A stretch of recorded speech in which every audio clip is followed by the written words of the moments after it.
नमस्कार, मैं हूं डॉक्टर मानिक कुमार सक्सेना, एनएबीएच द्वारा प्रमाणित शादा नारायण सिप्स हॉस्पिटल लखनऊ से। और आज हमारे साथ हैं डॉक्टर आर के मिश्रा, जो इस देश के जाने माने प्लास्टिक बर्न रिकंस्ट्रक्टिव और कॉस्मेटिक सर्जन हैं। बर्न यूनिट के विषय में बहुत सारी भ्रांतियां हैं। बर्न यूनिट क्या होती है, कैसे काम करती है, क्यों शादा नारायण सिप्स यूनिट की बर्न यूनिट अन्य यूनिट से अलग है, कैसे हम बर्न के पेशेंट्स की केयर करते हैं, जो फिलहाल अन्य जगहों पर संभवतः संभव नहीं है। आज इन्हीं सभी प्रश्नों के उत्तर के विस्तार से जानकारी के लिए मैं डॉक्टर आर के मिश्रा सर से अनुरोध करूंगा कि हमको संबोधित करें। सर, एक्चुअली बर्न एक ऐसी बीमारी है जिसको सिर्फ प्लास्टिक सर्जन, जिसकी ट्रेनिंग उसके ट्रीटमेंट की सिर्फ प्लास्टिक सर्जन को दी जाती है। तो ये सबसे पहले क्लियर होना चाहिए कि अगर बर्न का ट्रीटमेंट कराना है तो आपको सिर्फ प्लास्टिक सर्जन को कांटेक्ट करना है। नंबर 1, ये क्लियर? बिल्कुल। अब दूसरी बात आती है कि बर्न को लोग समझ नहीं पाते हैं। जनरल पब्लिक, मरीज, यहां तक कि पढ़े लिखे लोग या पढ़े लिखे डॉक्टर भी बर्न को समझ नहीं पाते हैं। मैंने कई बार देखा है, यहां पे अच्छे खासे एजुकेटेड लोग आते हैं और कहते हैं सिर्फ स्किन ही तो जली है। सिर्फ स्किन ही नहीं भाई, स्किन बॉडी का सबसे लार्जेस्ट ऑर्गन होता है और स्किन जलने के बाद वो चेंजेस आते हैं जो अदर बॉडी पार्ट के, जैसे लंग, हार्ट, किडनी, ब्रेन के काम न करने पर आते हैं। इनफैक्ट कई की बात उससे ज्यादा आते हैं। एग्जाम्पल के तौर पे हम आपको बताते हैं कि जैसे एक गाल ब्लैडर या हर्निया की सर्जरी होती है, उसमें मॉर्टेलिटी के चांसेस कितने होते हैं? Less than 0.1%। लेकिन एक गाल ब्लैडर की सर्जरी होती है तो पूरे घर में माहौल रहता है भी सर्जरी हुई है। एक नी रिप्लेसमेंट, एक हिप रिप्लेसमेंट की सर्जरी होती है तो उसके अंदर मॉर्टेलिटी अगेन लेस देन 1% आप कह सकते हो। 100 में 1। 100 में 1। लेकिन उसमें भी लोग बड़ी सर्जरी मानते हैं। लेकिन उसी यंग पेशेंट में भी अगर 50% बर्न हुआ था तो उसमें मॉर्टेलिटी कितनी होती है? More than 60-70%। Even at the best point के सेंटर। तो बर्न एक ऐसी बीमारी है या ऐसा ट्रॉमा है जो अभी तक का severe most form of trauma माना जाता है। सर, डीप बर्न 40% से ज्यादा हो गया है तो उसकी पूरे दुनिया में सर्वाइवल के चांसेस बहुत कम होते हैं। पूरे दुनिया में सुपरफिशियल बर्न अगर 75% 80% के आसपास हो गया है तो उसके सर्वाइवल के चांसेस तकरीबन ना के बराबर होते हैं। ये इलाज के उपरांत। ये इलाज के उपरांत। इलाज नहीं होने पे तो कोई पॉसिबिलिटी है ही नहीं, आपने मैच खेला ही नहीं। तो ये चीज लोगों के समझ में नहीं आती है। तो मैं यहां बताना चाहूंगा कि burn is the severe most form of trauma known to mankind. तो इसलिए सबसे पहले यह समझना होगा कि बर्न बहुत सीवियर बीमारी होती है। अब दूसरी बात आती है कि बर्न यूनिट खोलने की बात। तो आपने एक चीज देखी होगी, इतने बड़े बड़े कारपोरेट हॉस्पिटल हैं हिंदुस्तान में, लखनऊ में भी बड़े बड़े कारपोरेट हॉस्पिटल हैं, आपने कहीं नहीं देखा होगा कि बर्न यूनिट हो। क्यों? बिल्कुल सही बात है। ये हमारे अस्पताल में ही विगत 17-18 वर्षों से है, जो किसी प्रेरणा से आपने संभवतः शुरू किया है। लेकिन निश्चित रूप से नॉर्थ इंडिया में देखें तो एक सफदरजंग हॉस्पिटल मुझे प्राइवेट और गवर्नमेंट दोनों सेक्टर में समझ में आता है, दिल्ली में। उसका रीजन समझिए। बर्न जैसे मैं बहुत सीवियर बीमारी है और इसका इलाज एक थैंकलेस की तरह होता है। ठीक है। और इसकी ट्रीटमेंट में ये बहुत ही लेबर और बहुत ही मेहनत ओरिएंटेड काम होता है इसका। टीम। अब सिंपली समझिए, जैसे एक मैंने एग्जांपल के तौर पर बताया था, एक लाइपोसक्शन सर्जरी करनी है, गायनिकोमेस्टिया सर्जरी करनी है, आपको लाख रुपए आराम से मिल जाते हैं। 2 घंटे का काम होता है, 4 लोग मिलकर कर देते हैं। एक 50% बर्न की ड्रेसिंग के लिए 5 आदमी घंटे भर लगते हैं, तब जाकर उसकी ड्रेसिंग होती है। सिर्फ ड्रेसिंग? जी हाँ, एक बार ड्रेसिंग में, एक बार में 1 घंटे लगते हैं, 4-5 लोग मिलकर करते हैं। पैसा क्या मिलता है? 4-5 हजार रुपए।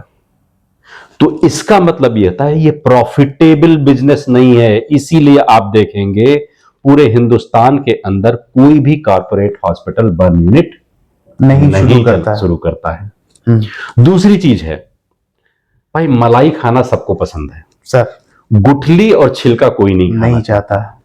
तो प्लास्टिक सर्जरी में भी लोग लुक्रेटिव वाली चीज जिसमें कम मेहनत में ज्यादा पैसा मिले, एस्थेटिक सर्जरी या इलेक्टिव सर्जरीज होती है उसको करते हैं। बर्न में बहुत मेहनत लगती, बहुत दिमाग लगाना पड़ता है, लगातार उनके साथ जुटना पड़ता है, उसके बाद ही बहुत अच्छे रिजल्ट नहीं आते हैं। और एक मानसिक तनाव रहता है क्योंकि मरीज और मरीज के अटेंडेंट समझ नहीं पाते, वो यही कहते हैं सिर्फ स्किन ही तो जली थी।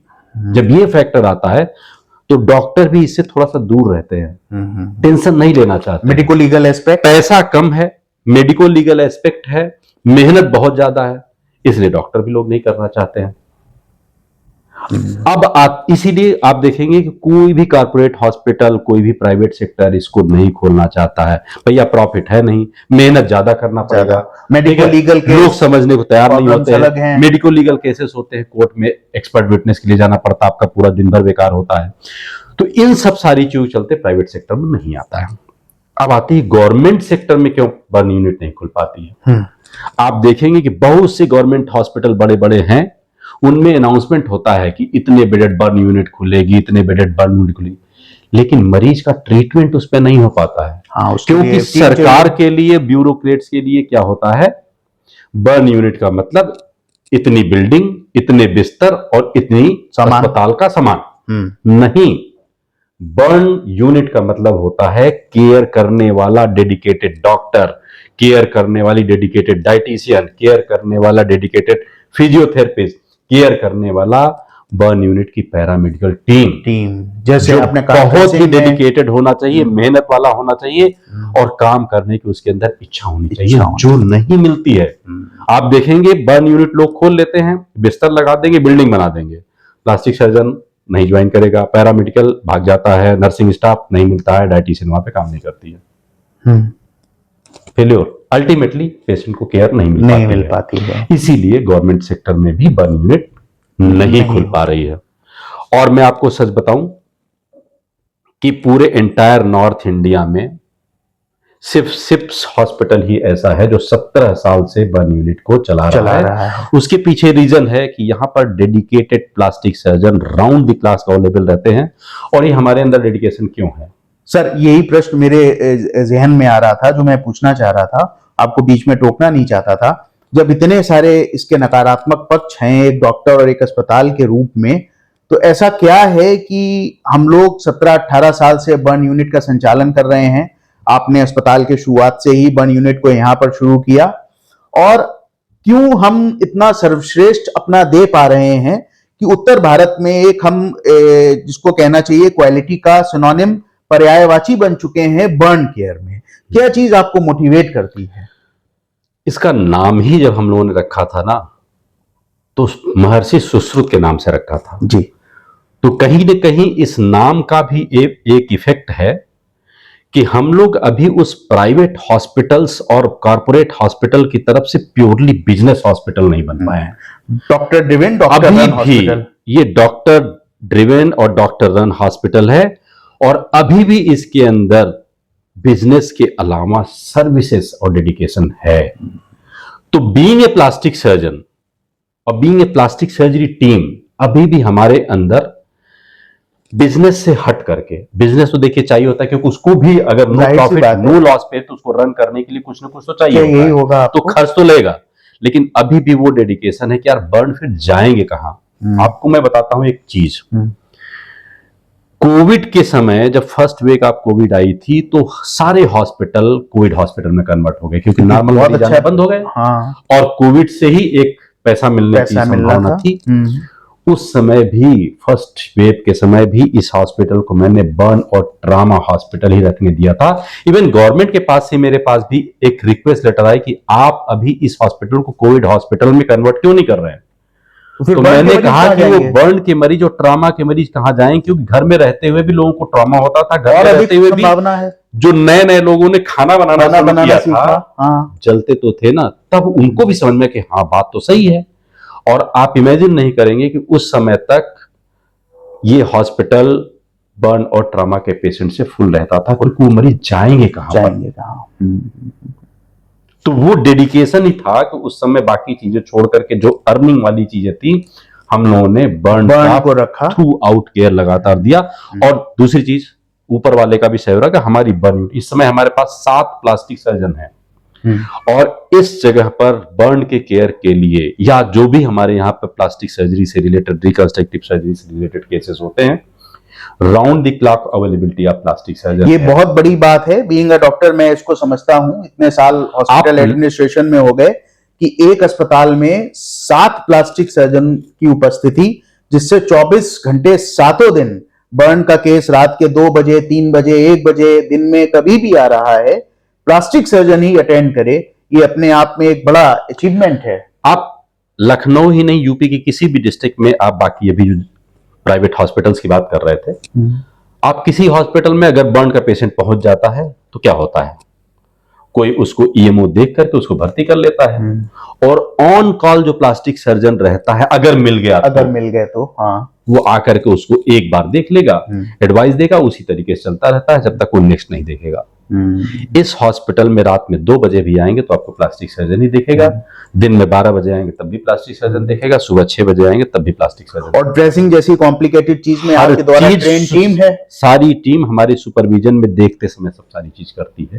तो ये डिफरेंस है हमें हमारी बर्न केयर यूनिट में और जो पूरे, इसीलिए हम कहते हैं नॉर्थ इंडिया में प्राइवेट सेक्टर में this is the only burn unit, और गवर्नमेंट सेक्टर में यहां से फर्स्ट जो बर्न यूनिट मिलती है वो सिर्फ सफदरजंग हॉस्पिटल न्यू दिल्ली, वो तो सर्वश्रेष्ठ में से एक आता है। सर एक प्रश्न और पूछना चाहूंगा, अपने शारदा नारायण सिप्स अस्पताल में जो बर्न का केयर है उसके कितने लेवल्स हैं? मतलब सभी लोग तो गंभीर नहीं होते, तो किन लेवल्स पर केयर है सर? देखिए सभी, मैं तो ये कहता हूं कि बर्न किसी को भी हो, छोटा हो या बड़ा हो, सभी को सुपर स्पेशलिस्ट या प्लास्टिक सर्जन को ही दिखाना चाहिए।